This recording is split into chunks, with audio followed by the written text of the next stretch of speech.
உங்களுடைய பயணத்தை பொறுத்தவரைக்கும் ஒரு பாதி அரசியல், இன்னொரு பாதி சினிமா ஆமாம் பண்ணியிருக்கீங்க. ஆமாம் இந்த 2லயுமே வந்து மிகப்பெரிய வெற்றி நீங்க அடையல அப்படின்னு சொல்லலாமா? ஆமாம் சொல்லலாம் சொல்லலாம். அது ஒரு 5, 6 படம் எடுத்தேன். விஜயகாந்தை வைத்து எடுத்தேன்.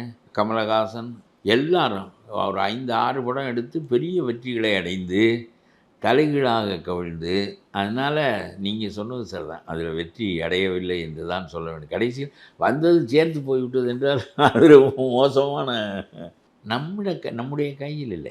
கடைசியாக செல்வா எனக்கு டைரக்டராக அமைந்தார். ம்.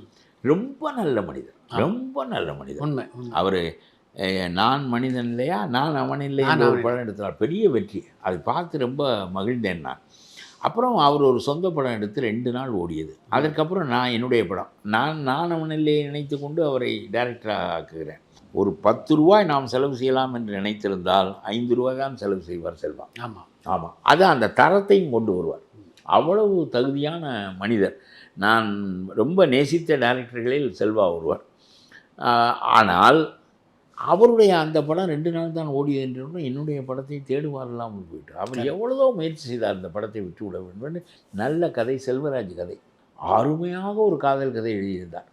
வெகு காலத்துக்கு பிறகு மரோ சரித்திரா மாதிரி கிளம்புவோமோ என்றெல்லாம் நான் நினைத்தேன். கடைசியில் அந்த படத்தை விற்கவே முடியவில்லை.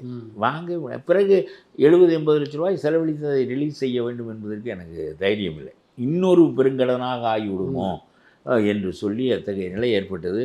ரொம்ப செல்வாவின் குற்றமில்லை, அவர் இயக்கியதில் குற்றமில்லை, கதையில் குற்றமில்லை, எடுத்ததில் குற்றமில்லை. முழு படமாக பார்க்கிற போது ரொம்ப சிறப்பாக வந்தது.